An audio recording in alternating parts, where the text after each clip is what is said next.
Start करते हैं फिर से अपना। तो हमारा लास्ट क्वेश्चन था in which method are the length and breadth of masonry wall.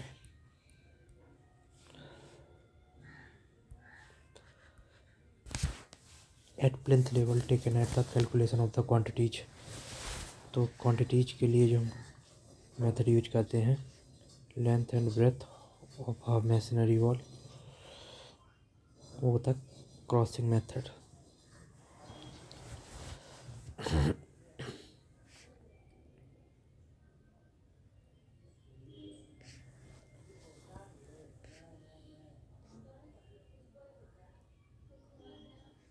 Crossing method होता है, देखते हैं मेथड जो कई टाइप के मेथड होते हैं एस्टिमेशन के।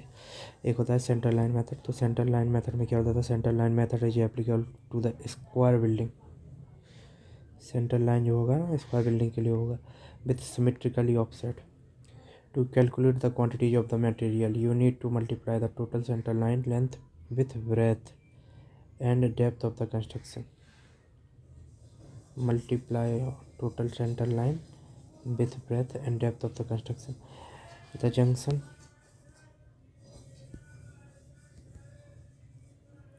junction must be taken into consideration while calculation the center line length of the wall.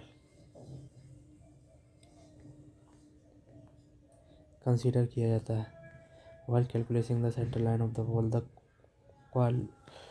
The quantity estimate both out by this method is accurate and fast.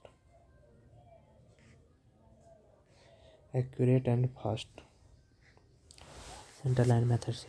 Crossing method क्या होता है, crossing method are the design to calculation the material needed to masonry wall. कितना material need होगा उसके लिए होता है और masonry wall. It is in this method the length and breadth wall at plinth level are included. Plinth level पर जो length and with होती है उसको इंक्लूड किया जाता है। The internal dimension of the room and thickness of the wall are also important to calculate the quantities. Internal dimension भी important होती है। Symmetrical offset should be counted as they play a major role in the calculation of the quantity of materials out to out and तो यहाँ पे play a major role. Symmetrical offset should counted as important. Symmetrical होना चाहिए, ठीक है, इसमें भी symmetrical offset होनी चाहिए। अब आउट टू आउट देखते हैं। प्लिंथ लेवल पे यहाँ पे काउंटिंग करते हैं लेंथ और विड्थ की।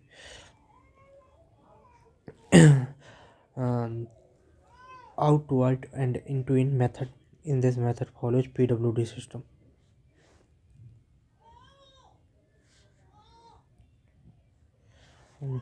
PWD विभाग बाहरी बार डील करते हैं। Deal computing the material, this seems to be a most accurate method all of among most accurate काम होगा।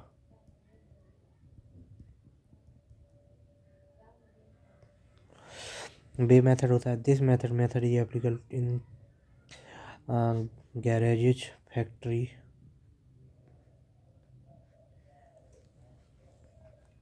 railway platform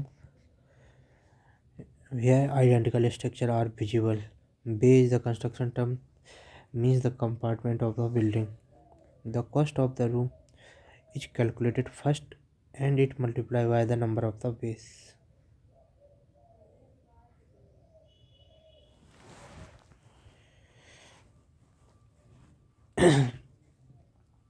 number of the एक रूम का निकाल करके नंबर ऑफ द मल्टीप्लाई कर देंगे, ये बेस हो जाएगा। Base garage, factories and railway के लिए होता है, ठीक है। एक मेथड है service unit method. The term service unit method is designed for the building with identical room. This method is applicable for the construction of the college, hospitals, cinemas, prison, more. Identical चीज़ें होती हैं यहाँ पे, same same same. वैसे तो platform कभी कभी छोटे बड़े हो सकते हैं, लेकिन आइडेंटिकल इसमें कॉलेज में एक जैसे रूम होते हैं, 60-70 लोग बैठे होते हैं। हॉस्पिटल भी एक जैसे, कभी कभी बड़े बड़े छोटे छोटे, उसमें भी कॉमन चीज़ें होती हैं। तो सिनेमा सर्विस यूनिट में आ जाती है। लेकिन फैक्ट्री, गैराज, रेलवे स्टेशन, ये सब उसमें आ जाते हैं। इसमें रूम नहीं होते हैं ना, तो ये बे में आ जाते हैं। अगला क्वेश्चन देखते हैं। Punching shear this type of the failure is seen in loose and soft soil at the deeper elevation. The following some characteristics are the general shear failure.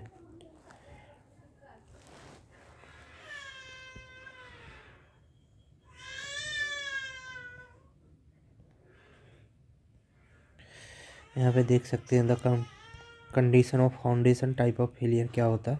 तो फुटिंग ऑन द सरफेस और Cello, यहाँ पे हम ground level बनाए ले रहे हैं।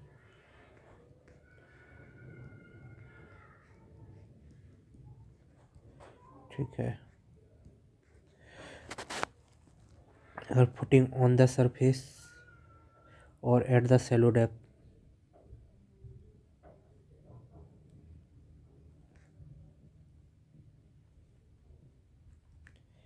Cello depth, तो यहाँ पे आएगा general shear failure.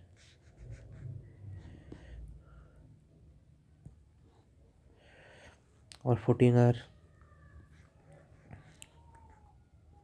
Very dense and है यहाँ पे,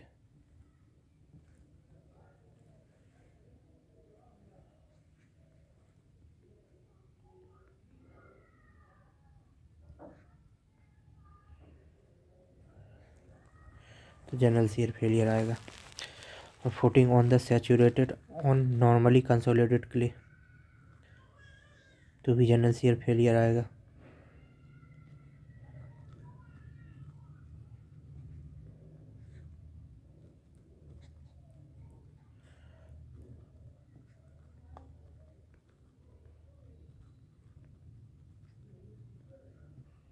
क्ले, तो भी जनरल शियर फेलियर आएगा। Footing at the deeper depth in dense sand,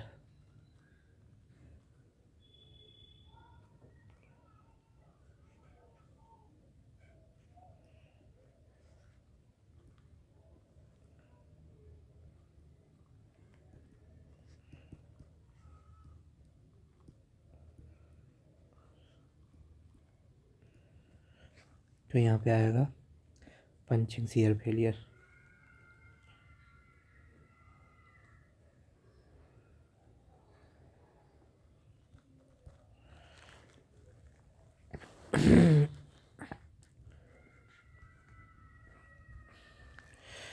footing on the surface और at a shallow depth in loose sand,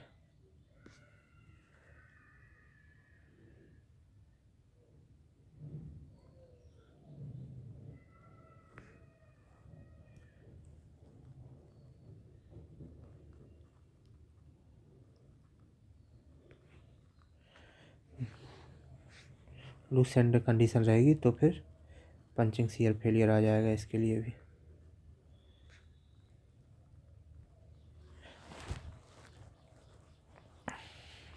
footing on very dense sand loaded by a transition load, सभी के लिए पंजीशन आया।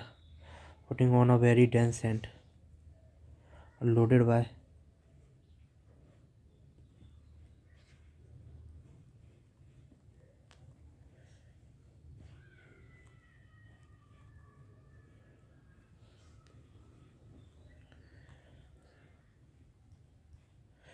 very dense and loaded by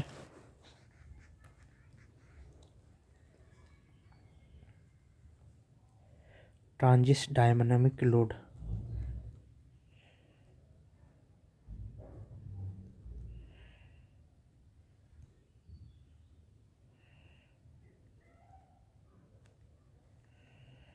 तो भी punching shear failure आएगा।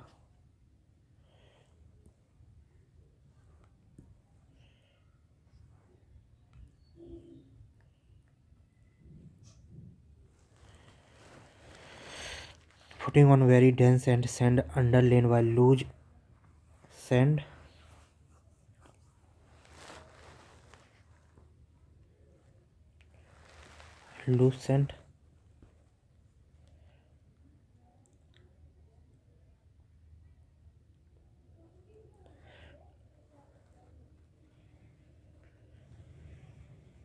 very dense loose sand और soft clay।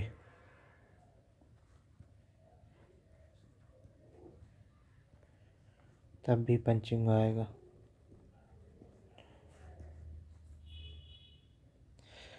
Putting on a saturated and normally consolidated clay under drained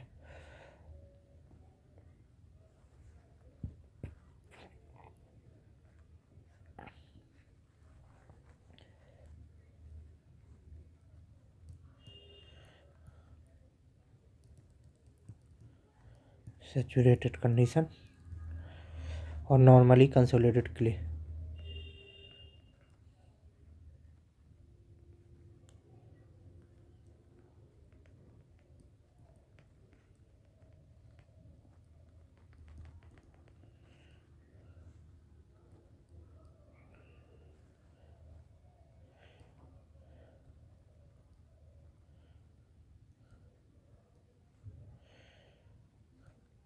clay under drained loading।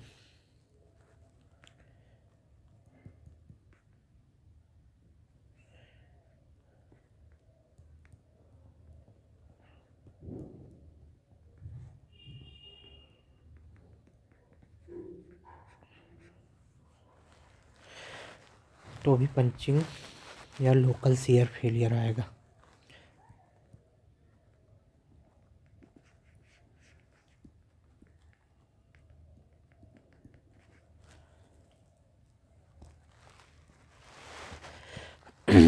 अगला देखते हैं। बोरिंग हो गया होगा आपका, बट रिवीजन जरूरी है। बोरिंग फील हो रहा होगा आपको, लेकिन रिवीजन भी जरूरी है, ठीक है। In general shear failure condition failure is developed between. General shear failure में जो होता है edge and ground level surface पर होता है ना, edge of the footing and ground surface के बीच में दिया गया है, ठीक है। यहाँ पे कहीं फोटो नहीं आया है, कोई नहीं, अगली बार हम रिवीजन करेंगे तो एक बार फोटो लेकर के आएंगे, या फिर वेट करो। देखते हैं, देखो जनरल शियर फेलियर में ये ग्राउंड है सरफेस और ये एज है, इससे स्टार्ट होकर के ग्राउंड सरफेस तक फेलियर डेवलप होता है। जबकि हमारा लोकल शियर फेलियर होता है जो कि एज से डेवलप होकर के ये भी ग्राउंड सरफेस तक आता है, लेकिन ग्राउंड सरफेस के ऊपर नहीं होता है, सरफेस तक ही आता है। ये होता है पैसिव जोन, ये रेडियल जोन, ये active zone.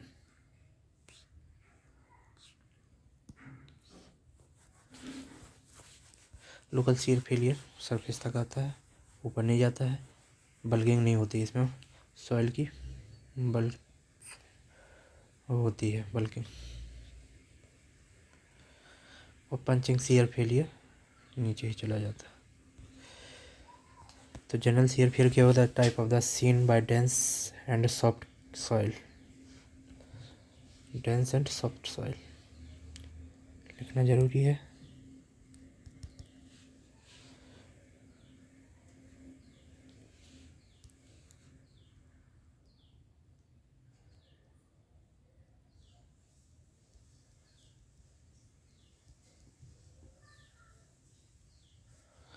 Soft soil. The following are the some characteristics of the general shear failure: continuous, well-defined and distinct failure surface developed between the edge of the footing and the ground surface. Dense or stiff soil that undergoes low compressibility experience this failure. Low compressibility होती है जिसमें वो failure होता है उसमें।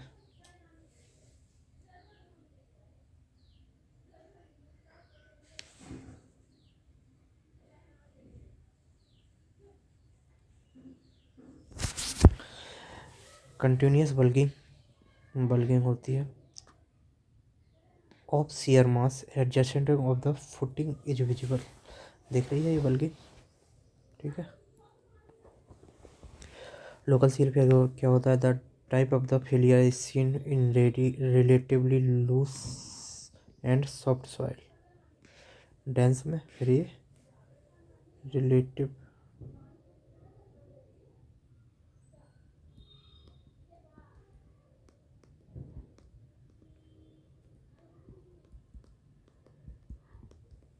relatively loose and soft soil. A significant compression of soil below the footing। कुछ तो compress होती है, ठीक है, लेकिन इसमें कंप्रेसिबिलिटी नहीं होती है, लो कंप्रेसिबिलिटी होती है।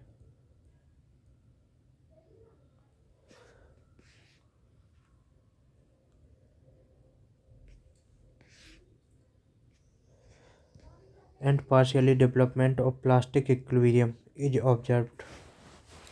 Significant compression of soil below the footing। Failure is not sudden and there is no tilting of footing।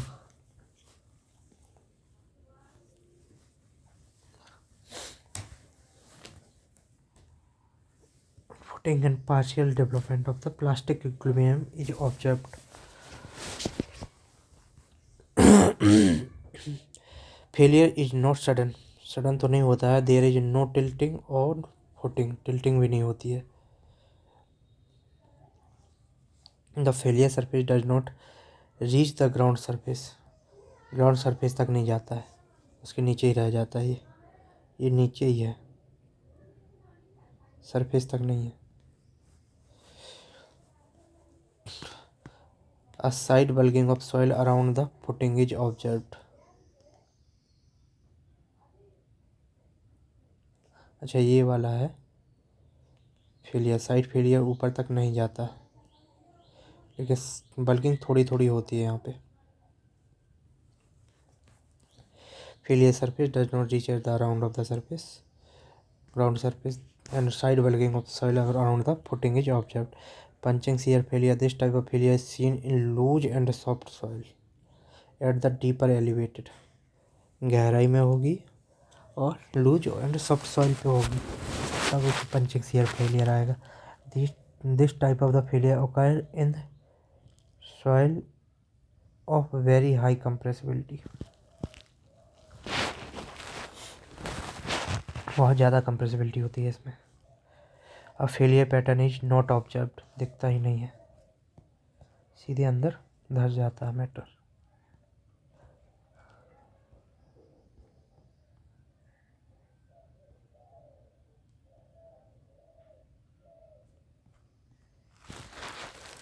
Okay,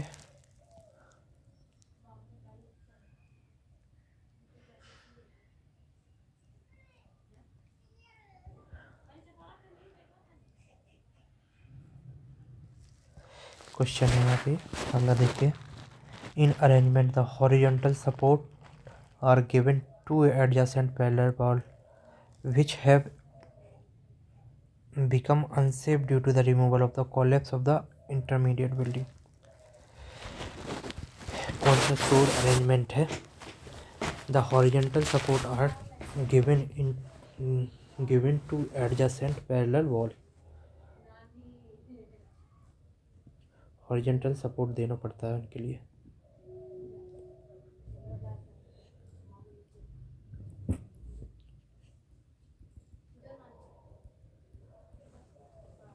which have become unsafe due to the removal of the collapse for the intermediate building यहाँ पे बीच में है, उसको हटाना है। तो क्या सा flying sure, dead sure, incline sure, incline sure.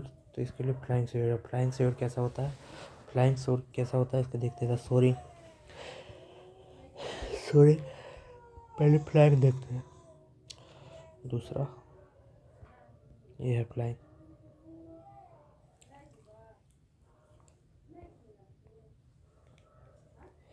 Flying source ये होता है, हॉरिजॉन्टल बीम दे दी जाती है, ओके, इंटरमीडिएट बिल्डिंग हटाने के लिए। तो बिल्डिंग है उस बीच में ये एक बिल्डिंग है, इससे सटी हुई बनी है। इसको हटाया थोड़ा, इसको हटाया थोड़ा, इस पे सपोर्ट दिया, इसमें रोक दिया, फिर इसमें एक बीम दे दी, ठीक है, बना रहता है। फिर इसको ऐसे कर दिया। Flying shoring also called referred as a horizontal shoring, इसको हॉरिजॉन्टल सोरिंग भी बोला जाता है। It can be defined as the shoring which is used to provide temporary support to the party wall of the two building where the intermediate building is to be pulled down and rebuilt. Walls of the two building where the intermediate building is to be pulled down and rebuilt. This type of the soaring included all the arrangement for the support the unsafe structure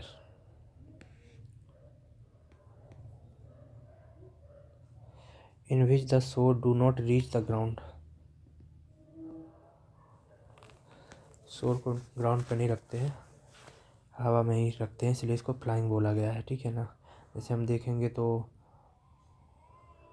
कहीं कहीं पे दो building बनी होती हैं, उनके बीच में एक वो दे दिया जाता है, तो इसको हवा में ही बोला जाता है ना, तो इसको फ्लाइंग ब्रिज बोल देंगे, कुछ भी। तो इसी तरह के ये flying shoring, okay.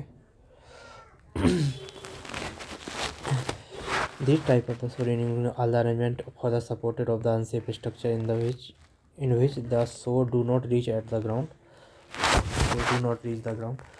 Hence the name flying soaring. इसीलिए इसको फ्लाइंग सोरिंग बोला गया है। Has been given. The shore used this purpose known as the flying shore.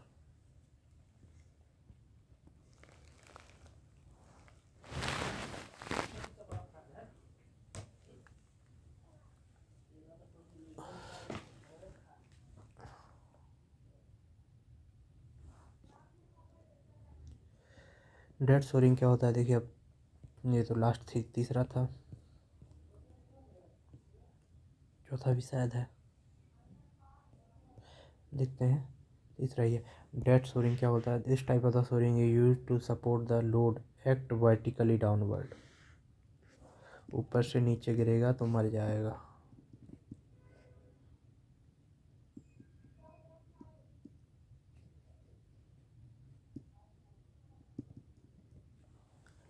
Vertically downward,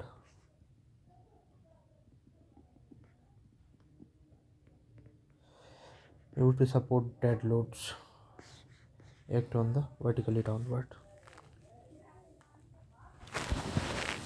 Its simplest form consists of the vertical props or shore leg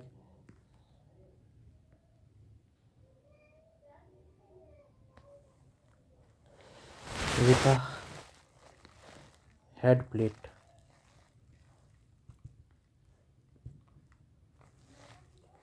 sole plate and some mean of the adjacent tightening and easing shore.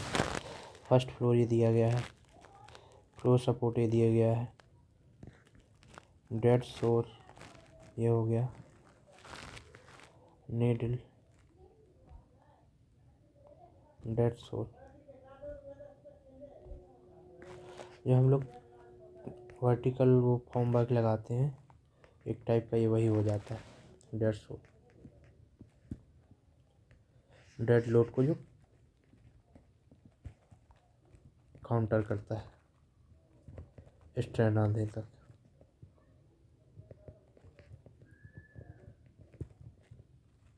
Okay. Front elevation ये braced है। कहीं पे भी bridge बन रहा होगा तो वहाँ पे आपने देखा होगा ऐसी ब्रेसिंग दे दी जाती है, उसी में ये शोर जो वर्टिकल वाले होते हैं इनको हम प्रॉप्स बोलते हैं जनरली बिल्डिंग में, वही डेड शोर होते हैं, ओके। वर्टिकल लोड को सपोर्ट करते हैं, dead loads vertically downward acted folding wedge front elevation. Raking shoring दूसरे नंबर का raking, dead raking and horizontal या flying.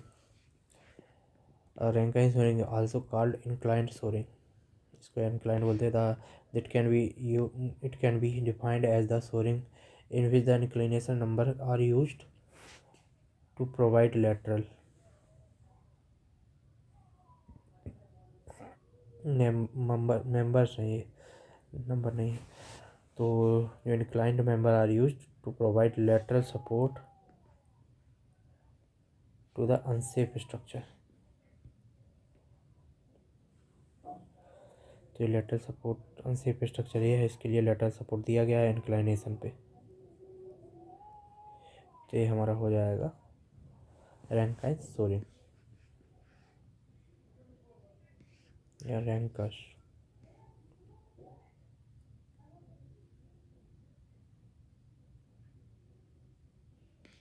Wall plate,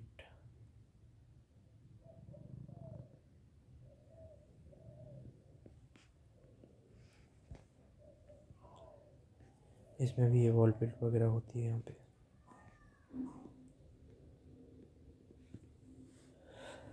flank souring हमने पढ़ लिया है। हॉरिजॉन्टल होता है, temperature support of the party of the two the party wall of the two adjacent building where the intermediate building is pulled down and rebuilt। अगला question देखते हैं। Date हो गया, सब हो गया।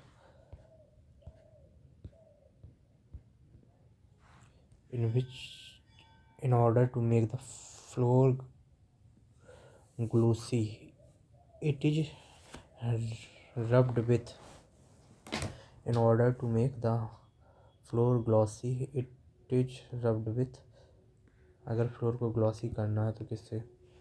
Oxalic acid.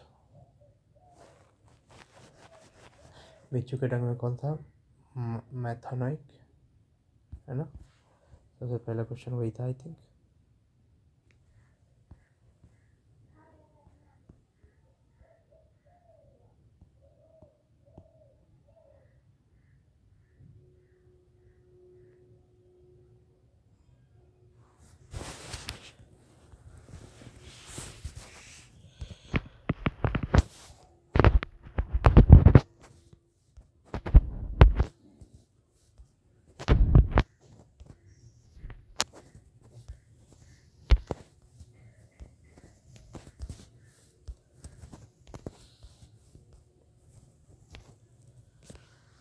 मैथेनोइक एसिड था। अगला क्वेश्चन देखते हैं।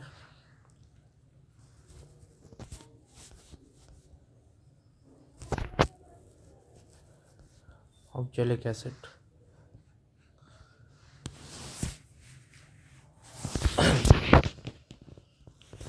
मोजेक या टेराजो flooring method of the cutting the preparation of the sub base and laying of the base concrete will be carried out as same we have constructed cement concrete flooring। इसी की तरह बनाते हैं। as a similar to cement concrete flooring entire area is divided into a panel with aluminium or glass strip।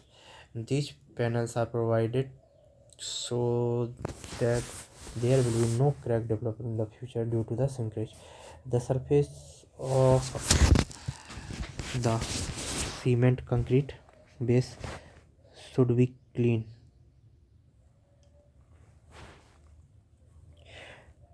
of all dirt mortar and dusty plastics। Clean कर लेते हैं उससे, मतलब वो नहीं होनी चाहिए ये सारी चीज़ें। then we put the wash of the neat cement slurry।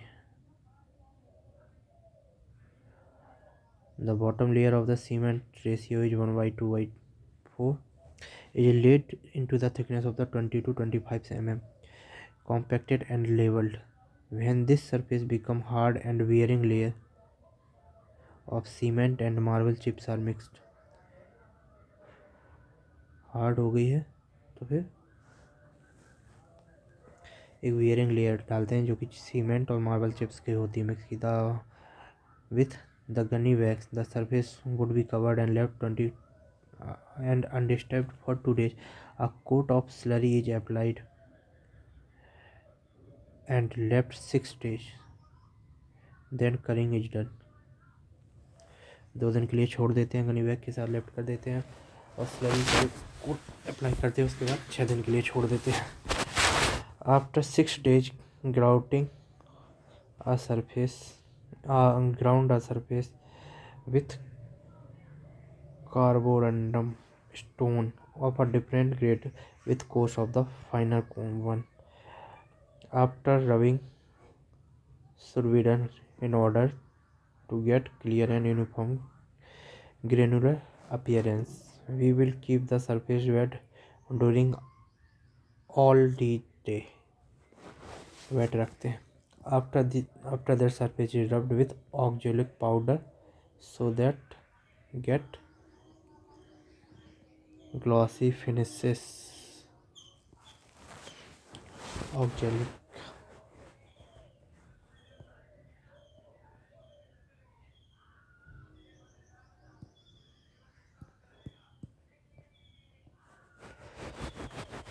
U1 U2 are the strain energy stored in the prismatic bar due to the axial tensile force P1 and P2.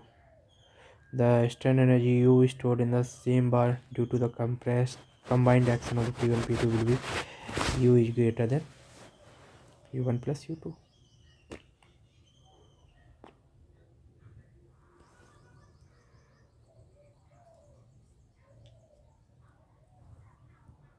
जो कि हमने बराबर लगा दिया था, जो कि नहीं है. क्यों नहीं है?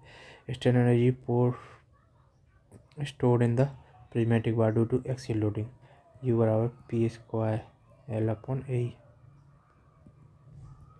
2A.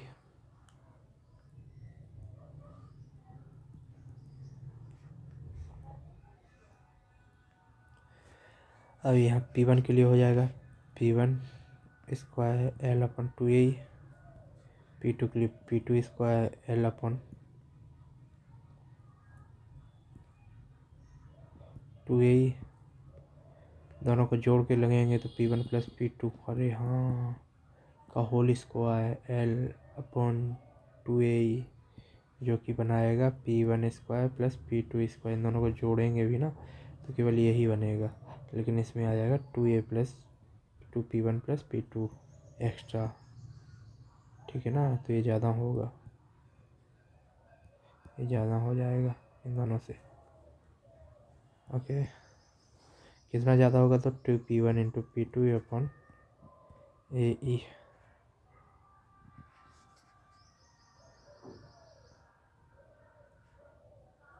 तो फिर दो कर दोगे तो P1 into P2 L upon AE extra होगा.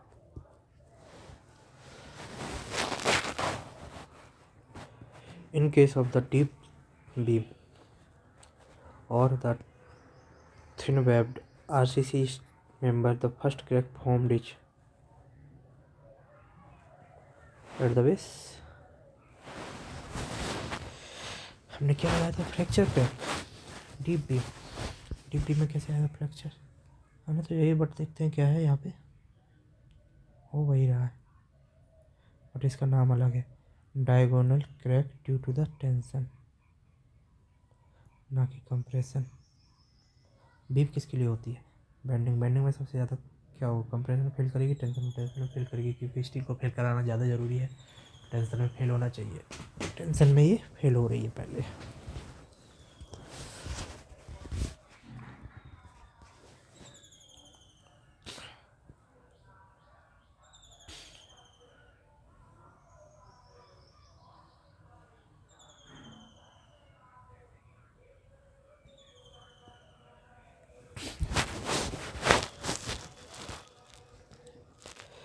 In diagonal tensor which is responsible for the crack formation near the supports.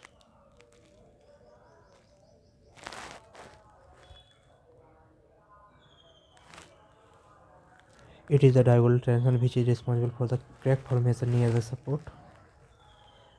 The shear force is quite high and the bending stress are very small.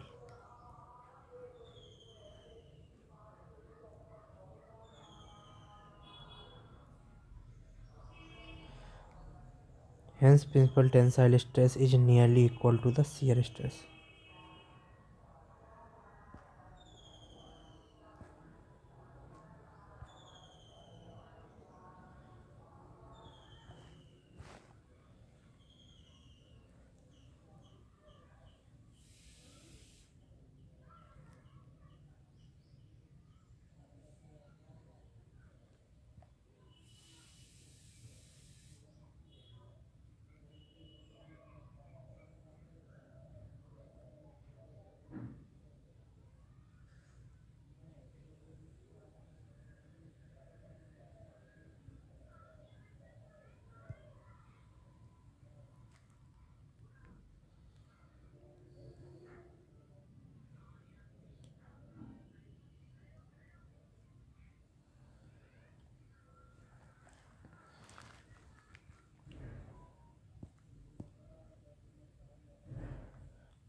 अगला question देखते हैं।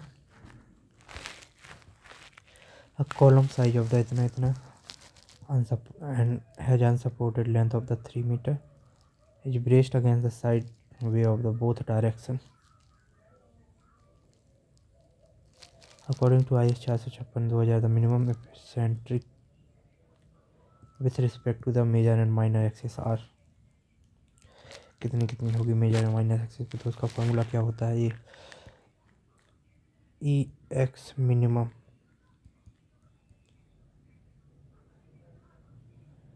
ई y minimum,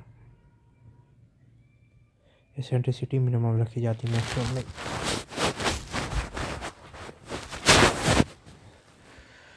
तो maximum value of 30 L x upon 500 plus t upon 30 या L x upon 500 plus b y 30।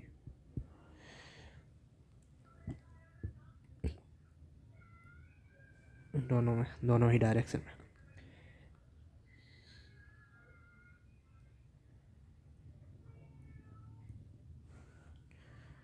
और 20 mm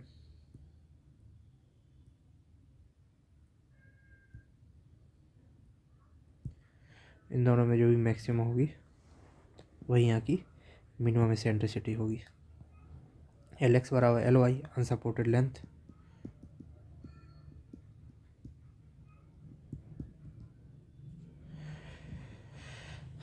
दिया गया है यहाँ पे 600 बाई 450 का बना हुआ है।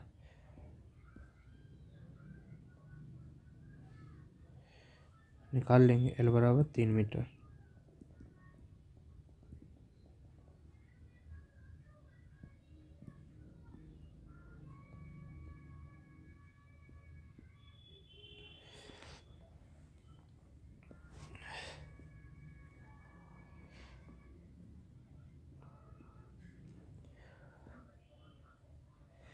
बी और डी में तो मैक्सिमम यही आएगा, डी इसलिए सीधे वाई के लिए चेक करते हैं।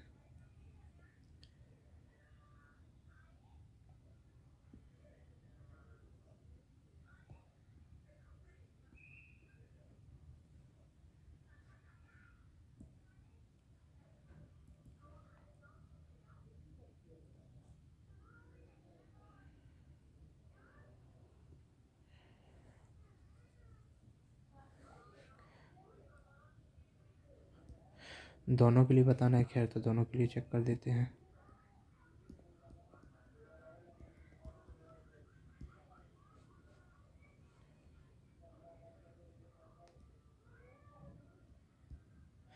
पंद्रह आ जाएगा यहाँ पे, 20 आ जाएगा यहाँ पे, 60 आ जाएगा यहाँ पे, 5 छक्के 30, 6 आएगा यहाँ पे भी 6 आएगा। एल एक्स बराबर हो जाएगा 26, एल वाई बराबर 26, एल एक्स बराबर 5 3 8 18, 6 यहाँ पे आएगा, 6 5 11 21। ओके,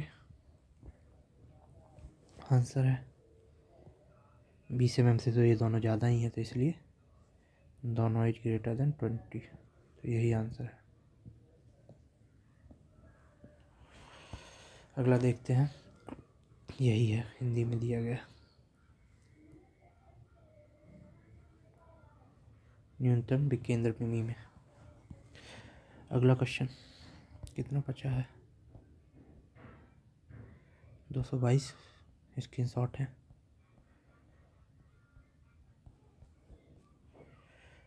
एक साथ कंबाइंड हो गए ना ये काफ़ी दिनों के, तो एक एक घंटे का बनाते जाएंगे, जितना बनेगा ठीक है, ख़त्म करेंगे। फिर उसके बाद जैसे डेली हम लोग टेस्ट लगाया करेंगे, डेली उसका स्क्रीनशॉट रिवीजन कर लिया करेंगे, मतलब रॉन्ग बुक का रिवीजन कर लिया करेंगे।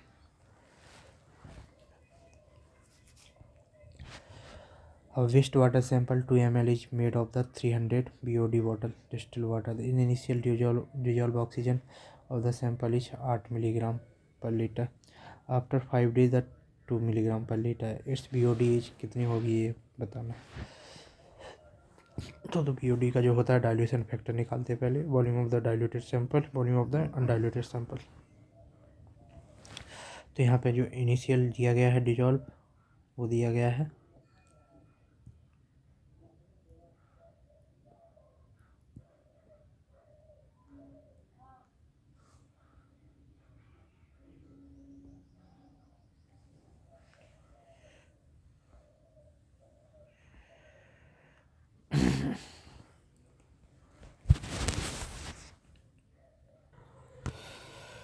यहाँ पे जो दिया गया है वाटर सैंपल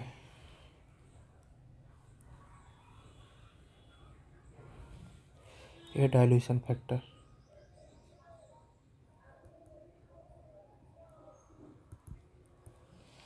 ये है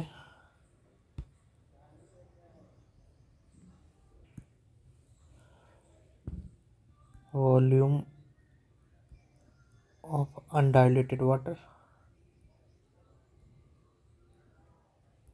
upon volume of diluted water. तो ये अनडाइल्यूटेड है वो 300 है, डाइल्यूशन कितने का किया गया 2 ml का, ये हमारा डिजॉल्व फैक्टर हो जाएगा, डाइल्यूशन फैक्टर हो जाएगा। और यहाँ पे डिजॉल्व ऑक्सीजन इनिशियल कितनी है 8 और फाइनल कितनी है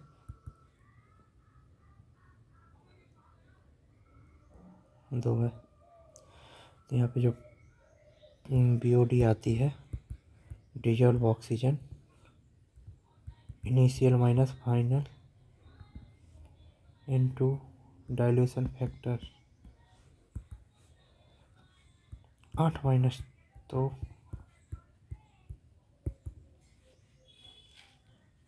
6 3 900 आ जाएगा।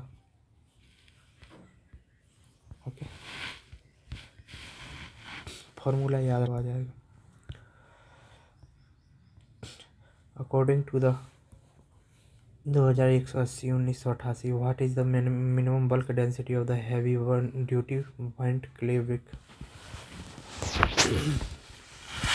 2180 1988 what is the minimum bulk density, minimum bulk density कितनी होनी चाहिए पॉइंट क्ले 1.8 कुछ 2.67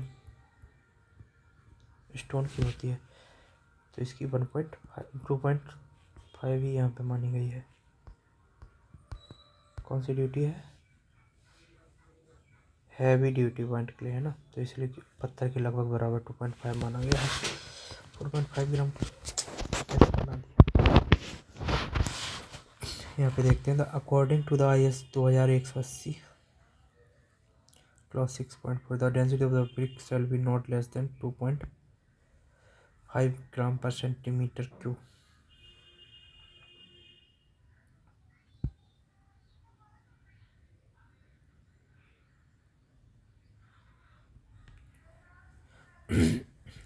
फॉर वॉल्यूम है ये।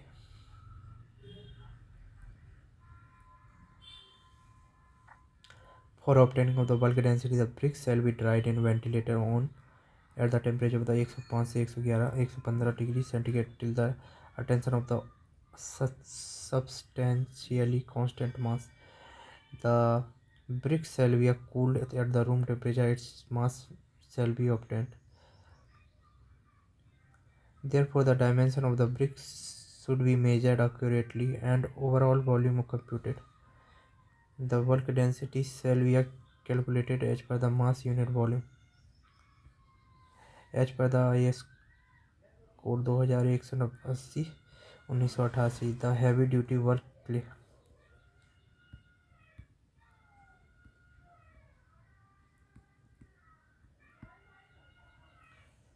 the heavy duty bricks shall be classified on the basis of the compressive strength as given below. Class designation 40 45 दो type की होती है। Average compressive strength not less then Newton per mm square या फिर kilogram force पर centimetre square approx. 40 से कम नहीं होना चाहिए न्यूटन पर mm स्क्वायर के हिसाब से, 45 से कम नहीं होना चाहिए। Less than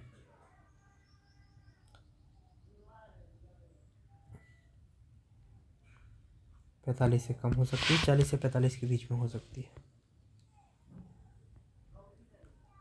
Newton per mm square.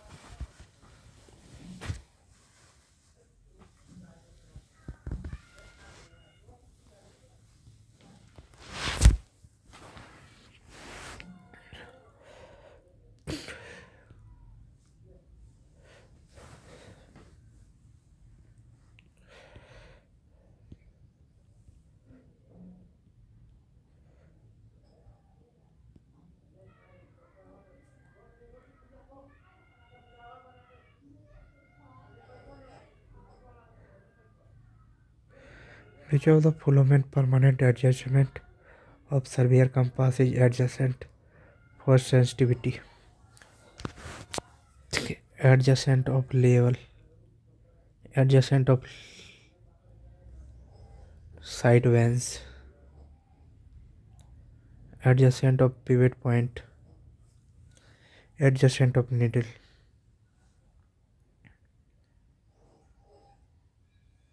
Permanent adjustment, needle का परमानेंट एडजस्टमेंट रहता है। पिवट पॉइंट तो हम लोग लगाते हैं। एजनस साइड वेंस उसको भी खोलते हैं। लेवल, लेवल भी बैठाते हैं। नीडल का एडजस्टमेंट अपने आप होना चाहिए, परमानेंट होना चाहिए। टेम्परेरी एडजस्टमेंट सेंटरिंग हो गया, लेवलिंग हो गया। परमानेंट एडजस्टमेंट में क्या होता है? Adjacent of level.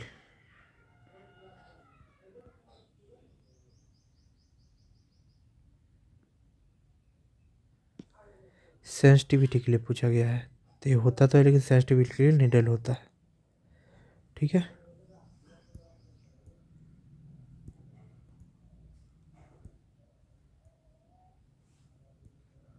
इसलिए ये है, नहीं तो परमानेंट तो ये भी है।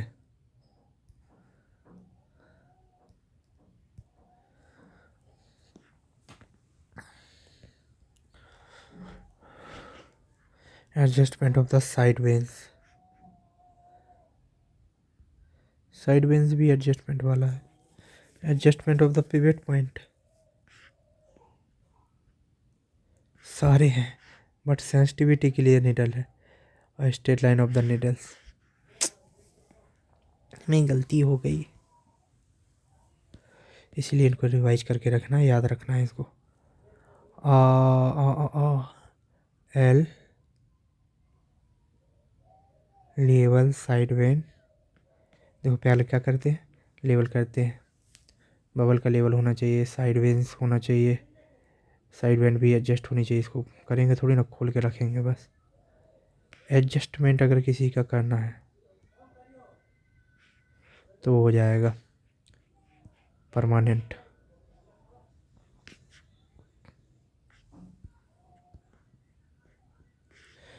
लेवल का हो गया, साइड वेंट का हो गया। लेवल का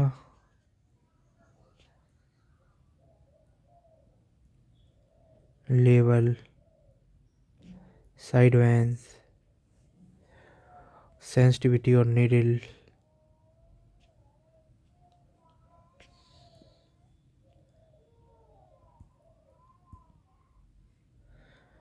adjustment of the straightness of needle.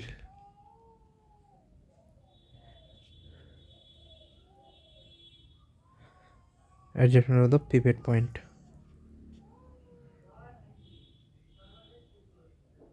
Pivot point का भी सबका एडजस्टमेंट है तो परमानेंट में आएगा। ओके, अगला देखते हैं। Where will be India's largest turtle aquarium? Kolkata ना है, मरीन पार्क बिल्टअप हैदराबाद है। Hyderabad park built up.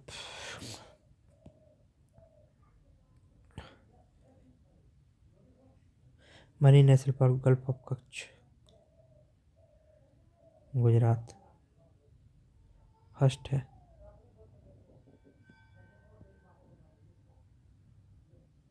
Aquarium aqua marine park है ये हैदराबाद में, लेकिन मरीन यहाँ पे बोला जाए तो फिर गुजरात में है। Mahatma Gandhi marine national park also known as the Wandoor national park Andaman island भी Bhitarkanika Orissa.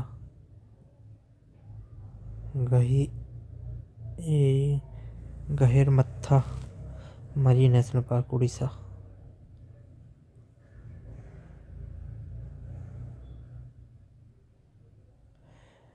Gulf of Mannar marine, Mannar की खाड़ी तमिल।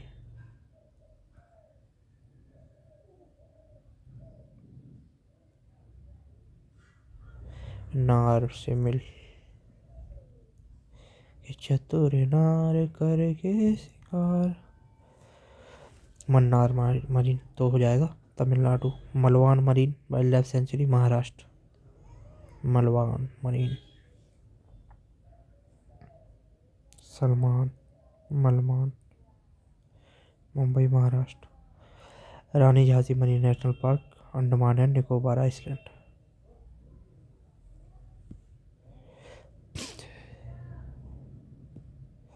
ये चीज़ इम्पोर्टेंट है। प्राइमरी सेकेंडरी ये भी भूलती है, कई बार क्वेश्चन गलत हो ही जाते हैं। चलिए इसको हम पढ़ते हैं थोड़ा।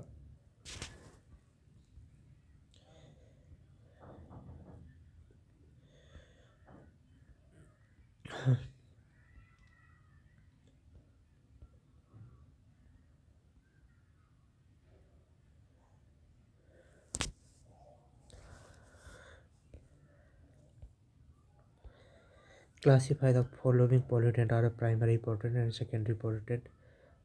ये दिए गए हैं। Ozone, carbon monoxide,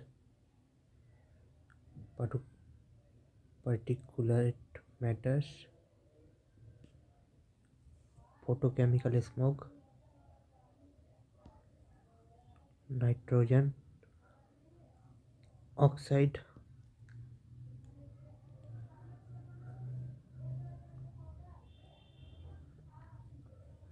aerosols meets hydrocarbon,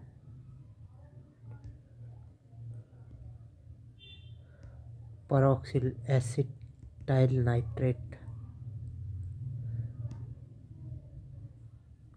sulphur dioxide. इन सब में बताना है प्राइमरी पॉल्यूटेंट कौन से हैं और सेकेंडरी कौन से। Secondary ozone, photochemical smoke,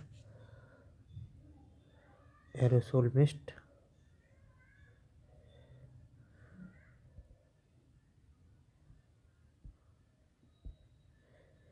परऑक्सीडेट nitrate.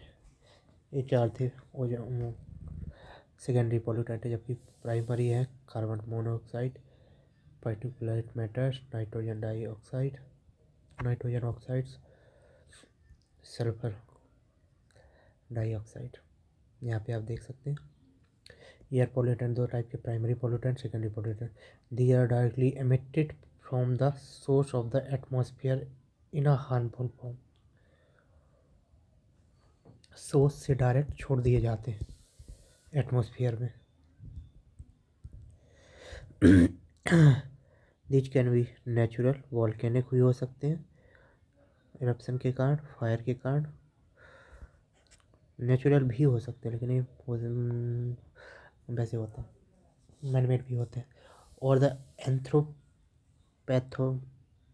Anthropogenic origins और of anthropogenic origin, carbon monoxide from vehicles.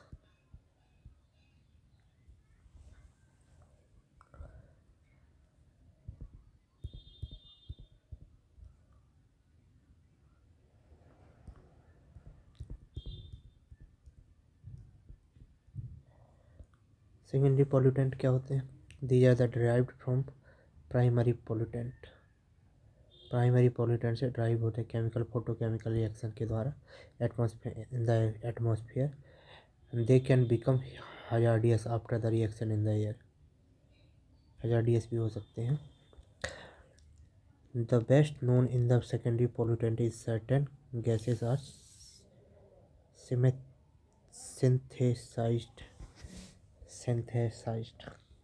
synthesized by the photochemical reaction in the lower atmosphere। Photochemical reaction के साथ लोअर एटमॉस्फेयर में जो रहेंगी वो सेकेंडरी पॉल्यूटेंट होती है। The primary emittent chemical in this reaction are hydrocarbons, gases, oxides and secondary जो होंगी hydrocarbons, gases oxide of nitrogen such as a nitric acid, nitrogen dioxide. Its origin lies in the interaction between the primary emission in the atmosphere। यहाँ पे देख सकते हैं primary secondary. Secondary में क्या है, ओजोन, पैन,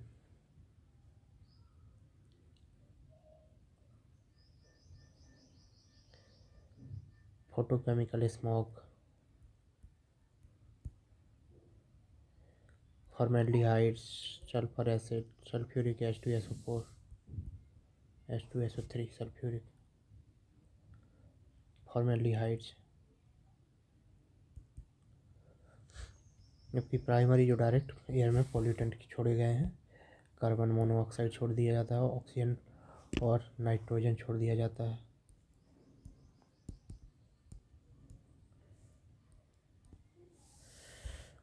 सल्फर ऑक्साइड छोड़ दिया जाता है, हाइड्रोकार्बन छोड़ दिए जाते हैं, पार्टिकुलेट मैटर भी छोड़ दिया, डस्ट, एस, साल्ट, ETC वगैरह भी छोड़ दिया जाता है।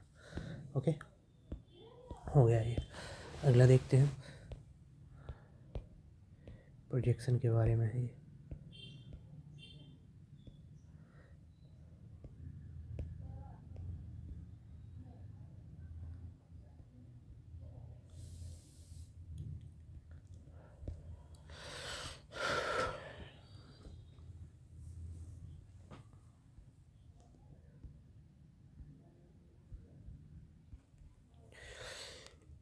In the first angle projection method, the relative position of observed object plane are first angle।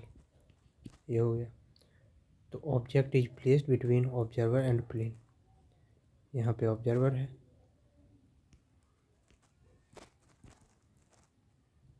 ये प्लेन है, ऑब्जेक्ट यहाँ पे होगा फर्स्ट प्लेन में। यहाँ पे देखते हैं ना, objective kept in the first quadratic, first और थर्ड में। तो objective kept in the first quadratic, the object is assumed to be kept in the third quadratic. Object lies between the observe first, second, third, fourth. Am I right? इसको ऊपर से देख लेते हैं। तो यहाँ पे क्या हो रहा है, object lies between the observer and the plane of the projection. ये फर्स्ट के लिए हो गया। ये थर्ड के लिए क्या होगा, the plane of projection lies between the observer and the object. अब plane of projection lies between the observer and object. Object यहाँ पे होगा एंड ऑब्जर्वर यहाँ पे होगा। यहाँ पे देख सकते हैं,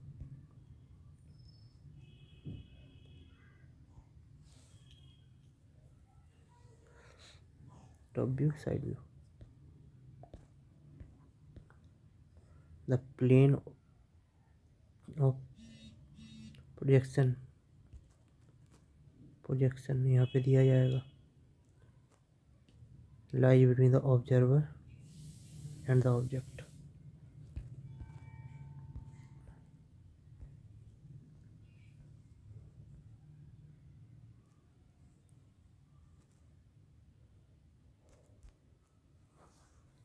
हो नहीं रहा,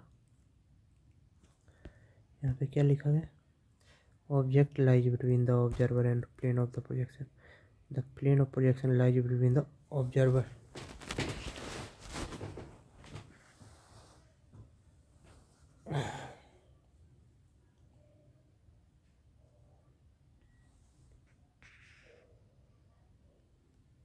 plane of projection lies between the observer. अगर इधर से देखेंगे तो है observer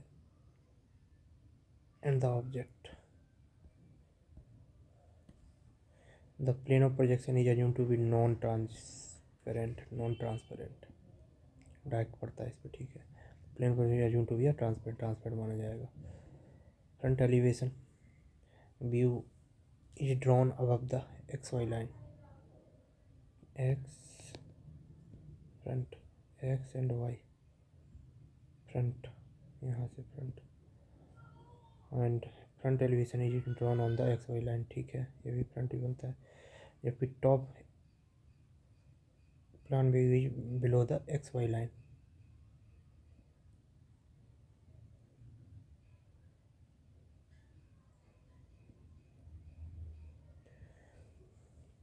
top view plan on the above the X Y line, ऊपर जाएगा और नीचे आएगा।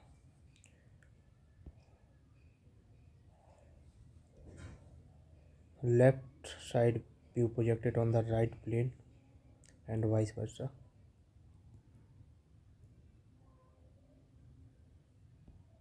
Followed by USA, followed by India. India के द्वारा फर्स्ट प्रोजेक्शन यूज किया जाता है। I India first.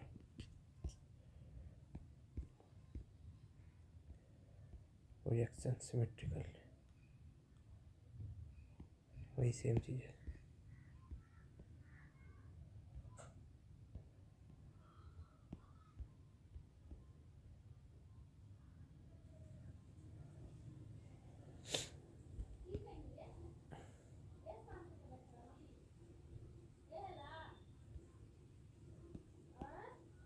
अगला देखते हैं। वी डिग्री 12 से 20 है तो क्या होगा degree of the workability of the low concrete, तो वेरी लो हो जाएगा 12 से 20 है। अगर सेकेंड का वी टेस्ट में degree V consist to metre, it is the method use to the determine the workability of the very dry mixed with low workability. Very low workability हो जाएगी इसकी। It is measured in the record of the remolding of the concrete in second after the placed in the mold with the slump cone. It is expressed in seconds. The slump increases, vivid time decreases. Compaction factor increases as it becomes easier for concrete to flow होने लगेगा तो ये compaction factor increases, तो ये flow कर जाएगी। The degree of workability V test is classified based on the time taken second as the very. Extremely low होगी तो वही 20 से ज़्यादा होगा, ज़्यादा टाइम लगेगा उसको, ठीक है। वेरी लो होगी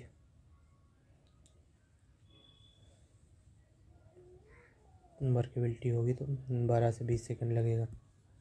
लो होगी 6 से 12, मीडियम 3 से 6, 0 से 3 हाई वर्केबिलिटी हो जाएगी।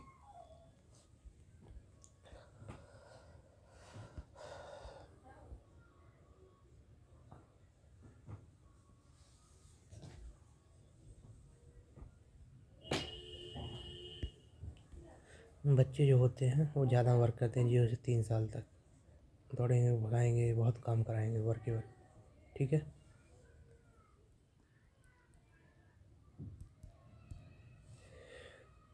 तीन से 6 साल में मीडियम हो जाएंगे वर्केबल, कम काम करना पड़ेगा फिर उनके ऊपर। 6 से 12 साल के हुए तो और लो हो जाएगा। 12 से 20 वो खुद के काम करेंगे, कपड़े धोएंगे तो वेरी लो। 20 से ज़्यादा साल के हुए तो उनके लिए बीवी आ जाएगी, तो उसके माँ बाप को कोई काम नहीं करेंगे पड़ेगा, एक्सट्रीमली लो। बीवी, वैसे भी इसका नाम बीवी है ही, ठीक है। तो बीवी का वर्क टाइम है, बीवी का वर्क टाइम कब बढ़ेगा, मतलब बीवी का वर्क टाइम नहीं, ये माता पिता का वर्क टाइम पूछा गया है बीवी के रिगार्डिंग में, ठीक है। बीवी का काम फिर बाद में बढ़ेगा वर्सेस बीवी।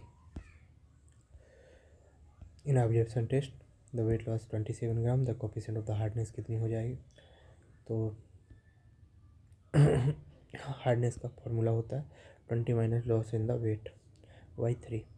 20 माइनस लॉस कितना हुआ है 27/3 9,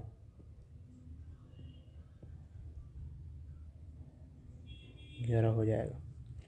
और good aggregate should not be less than 17 से कम नहीं होना चाहिए, लेकिन और मीडियम क्वालिटी 14 से 17 होना चाहिए। यहाँ पे 17 11 आ रहा है तो ये लो है।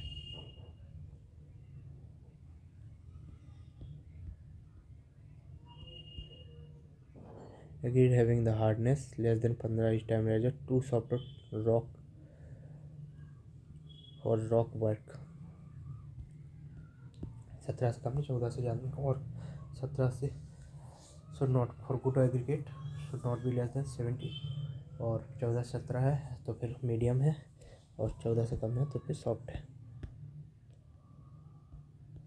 ये टेबल है, पूछी जाती है तो याद किए ले रहा। टोटल सस्पेंडेड सॉलिड जो 500 से लेकर 2000 के बीच में, टर्बिडिटी 1 से लेके 10 T/20 होता है, लेकिन 20 का हाफ कर देंगे, 1 से लेकर 10 हो जाता है। कलर CTU 5 से लेकर 25 तक, 5 से 25। टेस्ट एंड ऑर्डर वो 1 से लेकर 5, 1 से लेकर 3। Test and order 1 2 3। और टोटल डिजॉल्व सॉलिड से हो जाएगा। टोटल सस्पेंडेड सॉलिड से ये 500 से 2000, डिजॉल्व जो पूछा जाएगा 500 से 2000 दोनों से होते हैं।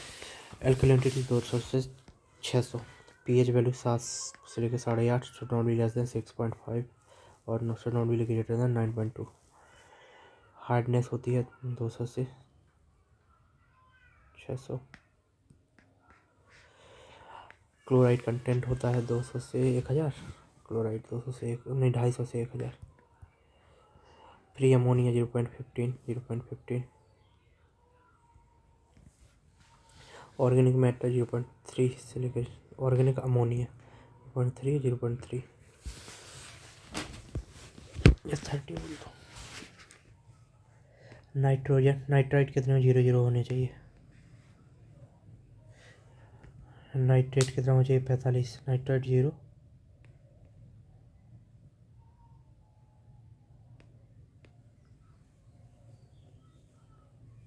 Eight 45।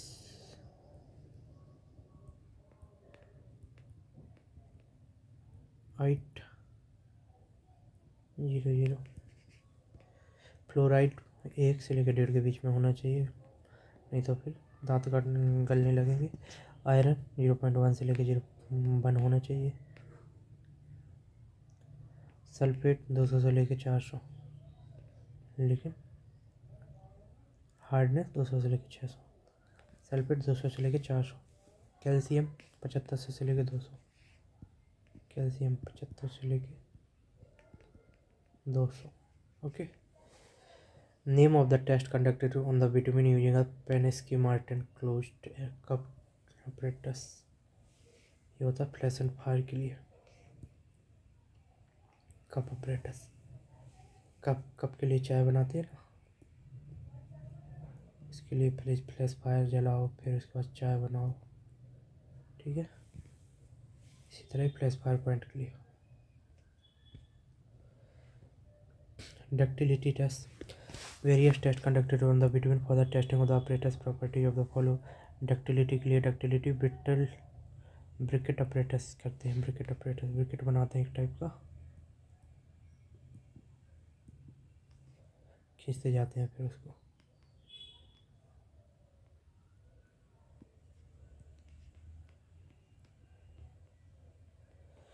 Briquette apparatus less than desirable value less than 50 से कम होनी चाहिए। Flash and fire point for the Pensky Martens closed test होता है greater than 1.70 degree.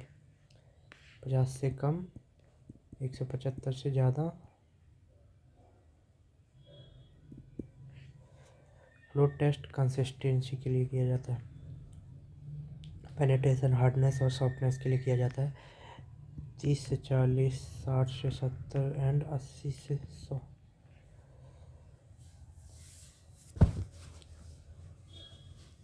Softness fire point ring and ball के लिए किया जाता है। रिंग एंड बॉल सॉफ्ट हाथों में रिंग पहनाते हो ना, सॉफ्टनेस रिंग के लिए। नाखून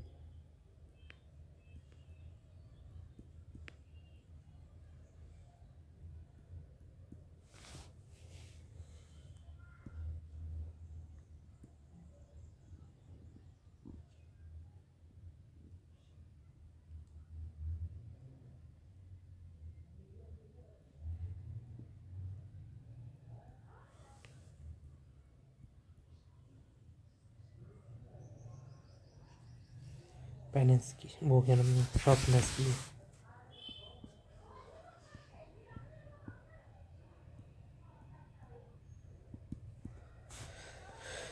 35 से 70 डिग्री। 35 से पारा 70 पे पहुंच जाता। ऐसी रिंग पहनाती हूँ। स्पेसिफिक ग्रेविटी 1.01 से लेके 1.03। Pycnometer PG SGPG। Water content test <2% से कम होना चाहिए। ओके, चलिए अगले क्वेश्चन फिर करेंगे बाद में।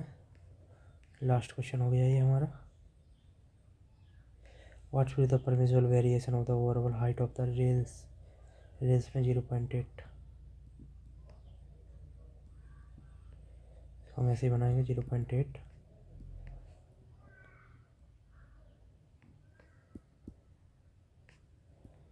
Plus minus 0.5।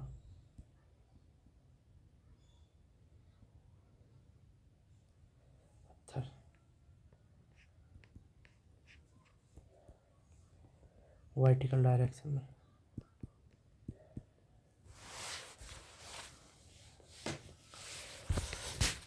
Overall height 0.8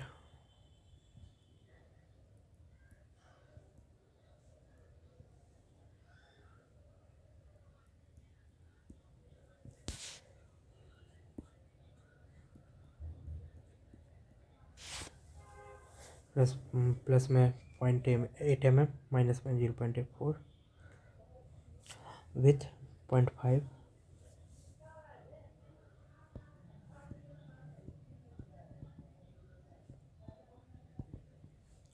with 0.5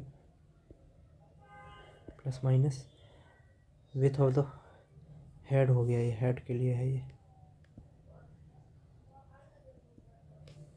width of the flange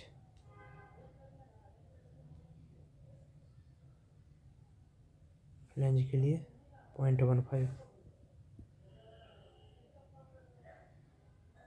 1 mm 60 से कम है तो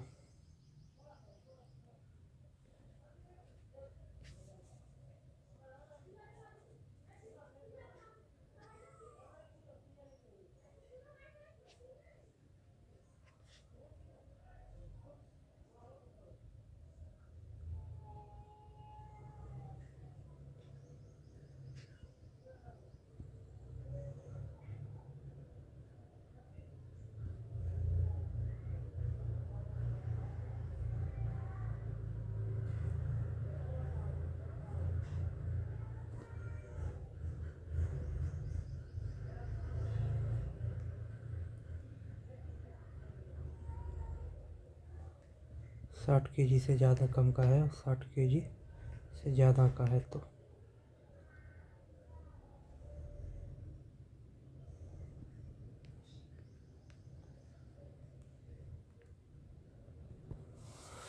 thickness of the wave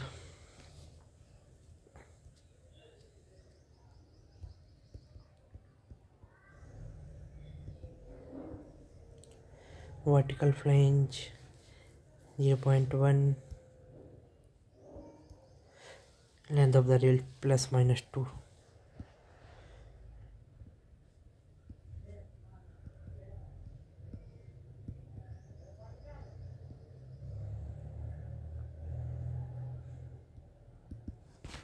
last question हो गया।